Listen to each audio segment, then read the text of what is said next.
ರನಾ ರನಾ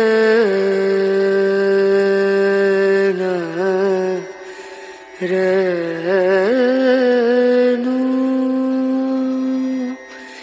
ರೇ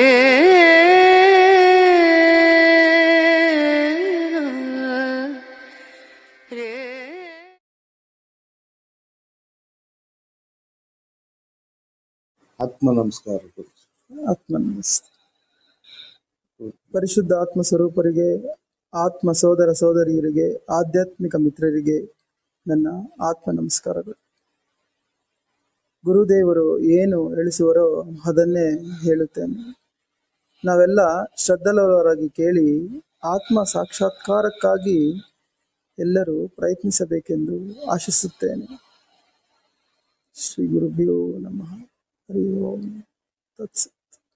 ಮಾನವನು ಜ್ಞಾನವನ್ನು ಪಡೆಯುವುದಕ್ಕೆ ಬಂದಿರುವುದು ಅಂತ ಗೊತ್ತಿದ್ರೂ ಸಹ ಇತರೆ ಬಾಹ್ಯ ವಿಷಯಗಳಲ್ಲಿ ಇರುವಷ್ಟು ಆಸಕ್ತಿ, ನಂಬಿಕೆ ಜ್ಞಾನದ ಮೇಲೆ ಇರುವುದಿಲ್ಲ. ಜಯಶ್ರೀ, ಇದರ ಬಗ್ಗೆ ಸ್ವಲ್ಪ ತಿಳಿಸ್ಕೊಡಿ. ತುಂಬಾ ಅದ್ಭುತ ಪ್ರಶ್ನೆ. ಇದು ತುಂಬಾ ಮುಖ್ಯ ಕೂಡ ಸಮಾಜಕ್ಕೆ. ಇಲ್ಲಿ ಆಚಾರ್ಯರು ವಿವೇಕ ಚೂಡಾಮಣಿಯಲ್ಲಿ ಮೊದಲನೇ ಶ್ಲೋಕದಲ್ಲಿ ಹೇಳ್ತಾರೆ, ಒಂದೇ ಗುರುನಾಂ ಚರಣಾರವಿಂದೆ ಸಂದರ್ಶಿತ ಸ್ವ ಆತ್ಮ ಸುಖಾನುಭೂತಿ. ಆ ಆತ್ಮ ಸುಖಾನುಭೂತಿಯನ್ನು ಪಡೆಯೋದಕ್ಕೋಸ್ಕರ ಗುರು ಪಾದಚರಣೆಗಳಿಗೆ ನಮಸ್ಕರಿಸುತ್ತಿದ್ದೇನೆ. ಅವರು ಆದಿಗುರು, ಅವರ ಆದಿಗುರು ಆಗಿದ್ರು ಕೂಡ ಆ ಗುರು ಪದಕ್ಕೆ ಅಷ್ಟು ಮಹತ್ವವನ್ನು ಕೊಡುತ್ತೆ. ಅವರೇ ಆದಿಗುರು ಆಗಿದ್ರು ಕೂಡ ನನ್ನ ಗುರು ಪಾದಚರಣೆಗಳಿಗೆ ನಮಸ್ಕರಿಸುತ್ತಿದ್ದೇನೆ ಅಂತಾನೆ ಹೇಳ್ತಿದ್ದಾರೆ. ಅಂದ್ರೆ ಗುರುಗೆ ಎಷ್ಟು ಮಹತ್ವ ಕೊಟ್ಟಿದ್ದಾರೆ ಅನ್ನೋದು ನಾವು ಅರ್ಥ ಮಾಡ್ಕೊಳ್ತೇವೆ. ಏನಕ್ಕೋಸ್ಕರ ಎಲ್ಲ ಗುರುಗಳಿಗೂ ನಮಸ್ಕಾರ ಮಾಡ್ತೀವಿ ಇವತ್ತಿನ ದಿವಸ ನಾವು? ಅದೆಲ್ಲ ಮುಖ್ಯ. ಯಾವ ಗುರುಗ್ ಮಾಡ್ಬೇಕು ಅನ್ನೋದು ಮುಖ್ಯ. ಯಾರು ಆತ್ಮವನ್ನ ಒಂದೇ ಗುರುನಾಂ ಚರಣಾರವಿಂದೆ ಸಂದರ್ಶಿತ ಸ್ವಾತ್ಮ ಸುಖಾನುಭೂತಿ, ಅಂದ್ರೆ ಯಾರು ಆತ್ಮ ಅನುಭೂತಿಯನ್ನ ಪಡೆಯೋದಿಕ್ಕೆ ಬೋಧನೆ ಮಾಡ್ತಾರೋ, ಮಾರ್ಗವನ್ನ ಸೂಚಿಸ್ತಾರೋ ಅಂತ ಗುರು ಪಾದಚರಣೆಗಳಿಗೆ ವಂದನೆಗಳನ್ನ ಮಾಡ್ಬೇಕು. ಒಂದೇ ಗುರುನಾಂ ಚರಣಾರವಿಂದೆ ಸಂದರ್ಶಿತ ಸ್ವಾತ್ಮ ಸುಖಾನುಭೂತಿ ಅಂದ್ರೆ ಯಾರಿಗ ಅವರು ಆತ್ಮ ಸ್ವರೂಪರಾಗಿದ್ದಾರೆ, ಪ್ರತಿಯೊಬ್ರು ಅವ್ರಿಗೆ ಅವರೇ ಆತ್ಮ ಸ್ವರೂಪರಾಗಿದ್ದಾರೆ. ನಾವು ಇನ್ನೆಲ್ಲೋ ಭಗವಂತ ಇದ್ದಾನೆ ಅಂತ ಹುಡ್ಕೊಂಡು ಹೋಗ್ತಾ ಇದ್ದೀವಿ. ನಾವೇ ಆತ್ಮ ಸ್ವರೂಪರಾಗಿದ್ದೀವಿ.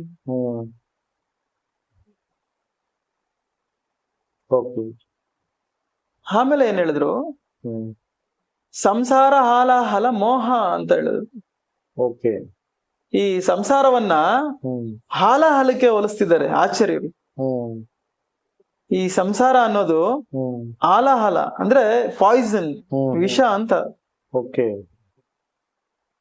ಅದು ತಿಳಿದೆ ನಾವು ಇದ್ರಲ್ಲಿ ಏನೋ ಮಧುರತೆ ಇದೆ, ಸಿಹಿತನ ಇದೆ ಅಂತೇಳಿ ಮೊದಲನೇ ಶ್ವಾಸದಿಂದ ಕೊನೆ ಶ್ವಾಸದವರೆಗೂ ಈ ಸಂಸಾರದಲ್ಲೇ ಕಳೀತಾ ಇದೀವಿ.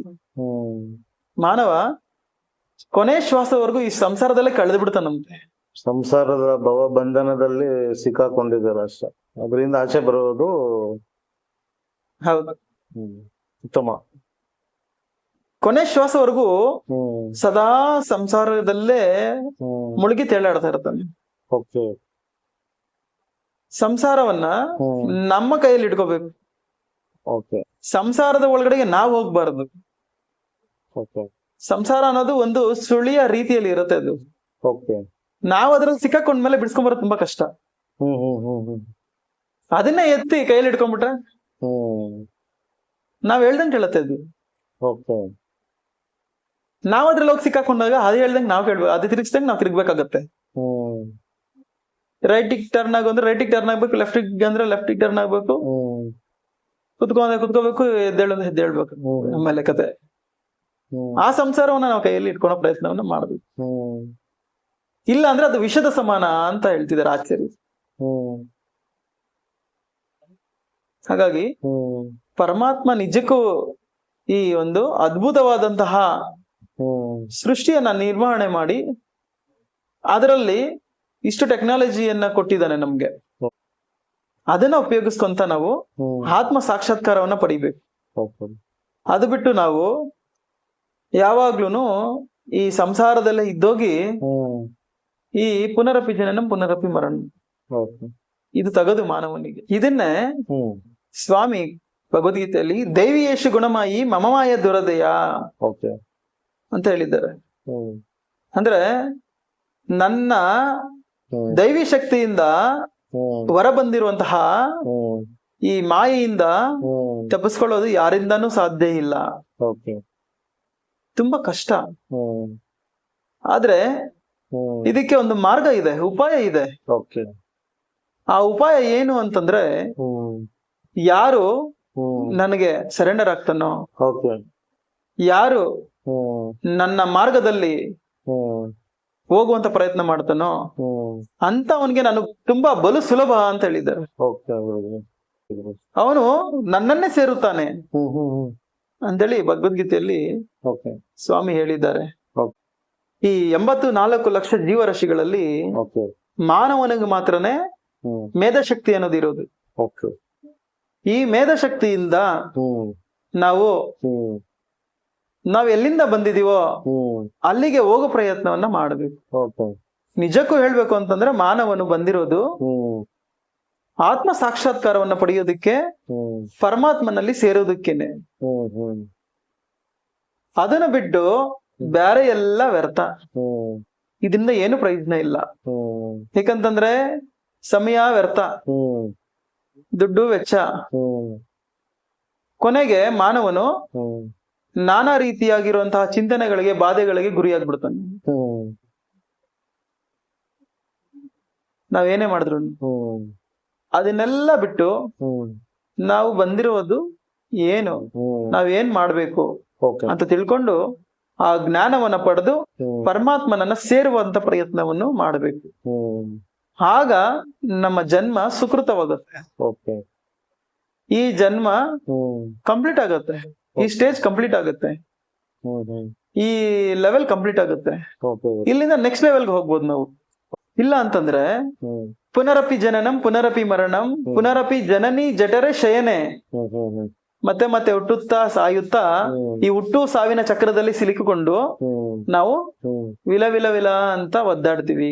ಈ ದೇಹಕ್ಕೆ ಬರುವಂತಹ ಕಾಯಿಲೆಗಳು, ಸಮಸ್ಯೆಗಳು, ಈ ಮನಸ್ಸದ ಮೇಲೆ ಪ್ರಭಾವ ಬೀರುವಂತಹ ವಿಷಯಗಳ ಬಗ್ಗೆ ಸದಾ ನಾವು ದುಃಖವನ್ನು ಪಡ್ತಾನೆ ಇರ್ತೀವಿ.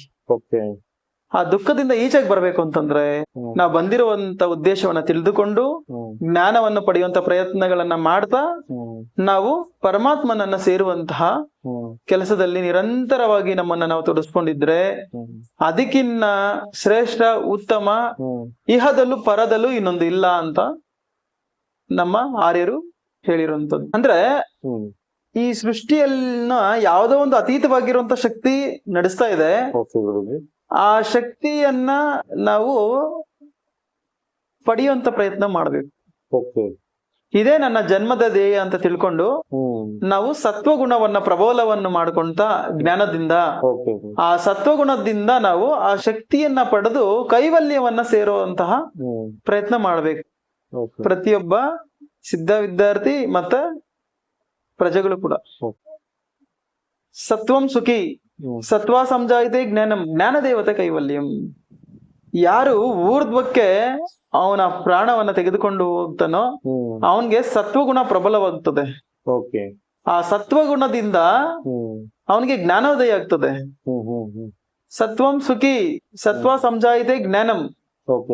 ಅವನು ಆ ಒಂದು ನಿಷ್ಠೆಯಲ್ಲಿ, ಆ ಸ್ಥಿತಿಯಲ್ಲಿ ಸದಾ ಸುಖಿಯಾಗಿರ್ತಾನೆ. ಅಲ್ಲಿಂದ ಸತ್ವಂ ಸುಖಿ ಸತ್ವ ಸಂಜಾಯಿತೆ ಜ್ಞಾನಂ, ಆ ಸತ್ವಗುಣದಿಂದ ಜ್ಞಾನೋದಯ ಆಗ್ತದೆ. ಯಾರಿಗೆ ಜ್ಞಾನೋದಯ ಆಗಿರ್ತದೋ ಅವನು ಮಾತ್ರನೇ ಆ ಕೈವಲ್ಯವನ್ನ ಸೇರ್ತಾನೆ. ಜ್ಞಾನ ದೇವತೆ ಕೈವಲ್ಯಂ. ಆ ಕೈವಲ್ಯವನ್ನು ಸೇರ್ತಾನೆ ಜ್ಞಾನ ಪಡೆದಿರೋ. ರ ನ ರ